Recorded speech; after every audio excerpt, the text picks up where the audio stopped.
വൈവിധ്യമേറിയ ഭൂപ്രകൃതിയിൽ സമ്പന്നമായ നമ്മുടെ നാട്, അതെ, ദൈവത്തിൻ്റെ സ്വന്തം നാടായ കേരളം, നിറഞ്ഞൊഴുകുന്ന പുഴകളും കൊടും കാടുകളും സ്വച്ഛമായ വായുവും നിറഞ്ഞ ആനന്ദഗ്രഹമായിരുന്നു. കുറെ കാലം കഴിഞ്ഞപ്പോൾ മനുഷ്യന് ദുരമൂത്ത് പുഴകളിൽ നിന്ന് മണൽ വാരാനും കുന്നുകൾ ഇടിച്ച് മണ്ണ് വിൽക്കാനും പാറകൾ തുരന്ന് കരിങ്കൽ ക്വാറികൾ തുടങ്ങാനും ആരംഭിച്ചു. നിയന്ത്രണമില്ലാത്ത മനുഷ്യന്റെ അത്യാഗ്രഹത്തിനിടയിൽ പ്രകൃതിയെ ഉന്മൂലനം ചെയ്യുന്ന പ്ലാസ്റ്റിക്കിന്റെ അനിയന്ത്രിതമായ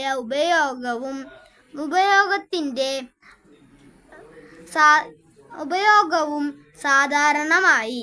ഞങ്ങൾ കുട്ടികൾക്ക് ശുദ്ധവായുവും വെള്ളവും ഞങ്ങളുടെ നാടിൻ്റെ ആത്മാവായ മലകളും പുഴകളും തിരിച്ചു വേണം. അതിനുവേണ്ടി ഞങ്ങൾ പടുത്തുയർത്തും. ഹരിതാഭമായ എൻ്റെ ഭൂമിയെ, മണ്ണിനെ, മലകളെ, കാടുകളെ, ആകാശത്തെ.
Buniye